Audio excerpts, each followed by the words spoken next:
Hi everybody, my name is Shannon and you're watching another yarn. Thank you so much for joining me and my channel.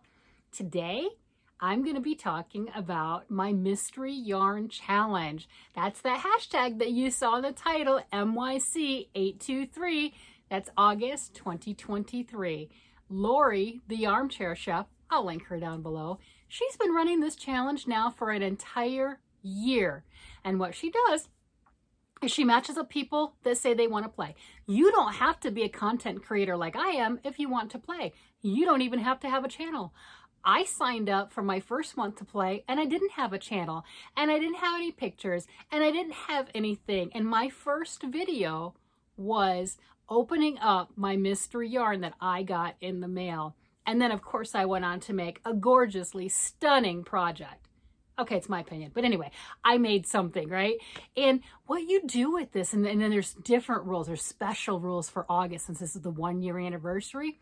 So you get a box of yarn from your partner. You send it to somebody, you send a box to somebody, and somebody else sends a box to you. It's kind of like a little bit of a round robin. There can be other goodies in there or not. It doesn't matter. That's up to you. Time permits. And the person who gets the box, they're supposed to make a project using all the yarn. Not like every single feet of the yarn, but at least a portion of all the yarns that are in the box in one project. That's the goal. Now, you can make as many projects as you choose to. You know, you can make more than 1, 10, 15, whatever. You can put it all in one project. So for August, there's a few extra rules because there's a few extra prizes going on, but that's kind of the gist, right? You get it yarn and you make something creative and spectacular. And then she puts your name on the other months, puts your name on a wheel if you choose to, and spins the little wheel, and the people who finish, you have a chance at winning a prize from her. So you got a mystery yarn box in the mail, which is pretty doggone exciting, and then you have another chance at another mystery box coming in as a prize. So if this sounds like fun, definitely go check out her channel. She does all sorts of fun things. Anyway, this is mine for August. You want to see what yarn I got? I got some of this. Let's see. This wasn't all, but these are all the colors, right? Look at that. I know she needs a picture. But this right here, that right there, it's from Goucher, and I did an opening. I liked this yarn so much. I went out to the website, I ordered more in different colors, and I did an opening of it. So this is a 50-gram ball, 142 yards per ball, works up at approximately a DK weight. It has a 60% silk, 30% cashmere, and 10% acrylic. Very, very nice, soft yarn, right? So I have that, and then this white right here, I'm not really sure what it is. It has a little bit of a sparkle and a sheen. It did not have a ball band. That's part of the mystery in this. Sometimes you get full skeins, sometimes you get partials that just kind of can add on. You don't know. And it's okay, because sometimes you just want a trim of whatever you're making anyway. You don't need the full ball. So that's the yarns that I got, right? And like I said, I liked that yarn so much. Look, I went out to the website. Yeah, these are ones that I bought after getting that box. Look, I got my bright pink and the lime green. Oh my gosh, just gorgeous. But anyway, if you're interested in that, go check out the other video. It gives all sorts of information. Anyway, want to see? Where'd I put it? Where'd I put it? Haha. I used all 5 colors in my project. Look at that. Isn't that gorgeous? Look, I mean, come on. That's fantastic. Look at the sheep all the way around, all the way around. Yep. So it's not the same sheep, right? Isn't that cool? That was just so much fun to make, and it's just absolutely beautiful. This is such a stunning project. So I obviously started off with that nice long ribbing right there, so I could fold that up. This is a knit pattern. It is the Baa-ble pattern. It long time ago used to be free, but it's a paid for pattern on Ravelry. So starting with that nice ribbing and then going into a little bit of a Fair Isle design. This one you do at one point, you have 3 colors that you're dealing with, that you're having to play with around here. It's okay. It's only a round or 2. You can do it. And I was able to incorporate all 5 colors. I kept the little speckles right here with this color throughout. Nice white sheep with the bright pink. I thought that the pink was going to show up the best for my particular, look at that, for my particular project on the sheep right there with the face. And the dark purple, I was kind of deciding, did I want that eggplant purple at the bottom or the top? Obviously you can see what I did. I put it at the top. I just think it is so pretty. Look at that with just the nice decreases, how pretty that is, the spirals. It is stunning. I believe the pattern calls for a worsted weight yarn. So mine's a little bit smaller. I have a smaller head. It doesn't matter. And if I decide I don't want it, I'll pass it on to one of my kids or my grandkids. And that is totally fine. But how much fun is this for a hat? I mean, it is just stunning. I'm gonna mess up my hair anyway. I wasn't gonna do this. I've got a headband in. I know better than to do that with a headband. But isn't that cute? And, you know, just a little bit of a rib and everything. And if you don't want it, for me, like I said, I have a smaller head, I can leave it like that. And I like a slouchier hat. So that does kind of give me a little bit of a slouch right there.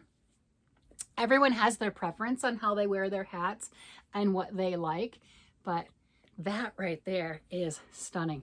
And then what I was thinking, look at that folded like that, right? You know, wouldn't that be cute as little mittens? I have plenty of yarn left. I just need some more time. But you can do mittens or fingerless mitts. Oh, fingerless mitts, there you go.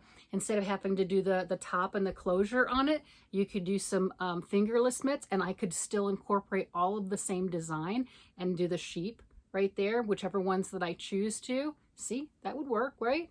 Yeah, that would be perfect. Wouldn't that be cute? You know, so you could do the whole matching set, not just the hat, and then keep the same color scheme the same way. I've got plenty of yarn for it. I had the most of the eggplant, so there's no issues with running out. And then, of course, I bought more of the other colors, and if I wanted to, you know, I could incorporate other colors. They wouldn't be part of necessarily this particular month's contest, but I don't care. But this one, I was able to stay within the spirit of the contest using all 5. It's not really a contest, it's not judged like that, but staying and using all of the yarns that I got in my package, and I made something, and I think it's quite usable. This is something that can be used as a gift. I think if I do manage to keep it from the kids who don't really watch my program too much, of course I say that, and my son called me out on the socks, so sometimes they watch my program, but I think that is a stunning gift. I'm in Colorado, so it does get cold. This is really, really nice fibers with that silk cashmere blend and a little bit of acrylic to add some strength to it. With the Fair Isle, if you're not familiar with that, let me show you the inside. So there's the inside of my hat. See, look at those floats. That's what that's called. It's a float between there, if you're not familiar with that. And that's just holding that yarn to the back of the work until I need those colors again. So there's my back side of my work.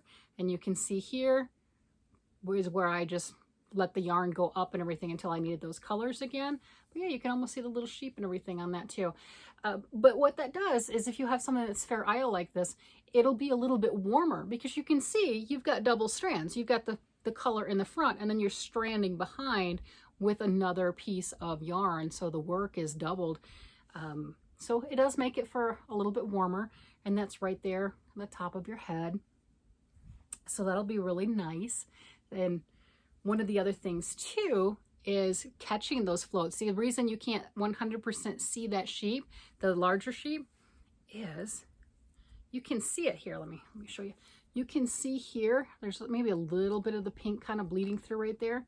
What I did is I caught that float, so I didn't go from here to here with the darker color, because that would make a long strand. You can see it's a shorter strand. So I snag that up so little fingers don't get caught on those pieces, and that's what's referred to as catching your float. I also did some differences on, you can see how the dots, the little V's up top right here, they're very pronounced on those rows, and then these rows down here, they're not. It's still the same yarn, right? And I'm still knitting with it. I'll do all of my stuff continental, and I'll have the yarn twisted on one side. What that does is where you have your yarn coming from will make one color more predominant. So down here, I had that where the purple was more dominant, the dark purple was more dominant, and that light purple didn't show up enough. I could have pulled that back and then redid that, but I left it as it was. And then up here, I wanted that purple to show more. I really wanted that to show more like this on all of it, but I didn't catch it in time, as it's a technique that I just learned about recently, and just different ways that you're holding your yarn and how it makes your project look. They're both the same. They're both the same stitches, but you can really see how that's not as pronounced here and very much so pronounced there. It is the same yarn. I did use the same needles, but it's just not as pronounced because the dark purple is predominant here, and here the light purple is the one that's predominant. Maybe I can find that video one day if I think about it, and I don't know the YouTuber or anything, but it did a really good job of explaining and showing different ways that you can hold your yarn and different results that will be. And that was the first time that I saw that. Otherwise, I would have not known that, oh, I held my yarn differently. That's why. That's the only difference. All the fun things that we learn. Isn't that neat? Oh, yes, I made my top. This is out of Barocco Remix, and it's the Derecho, something like that. It is a paid-for pattern on Barocco, but very simple, very easy to do. If you like it, by all means, go find said pattern. This is fingering weight yarn, worked up really fast, really easy. This has been through the wash machine and dryer.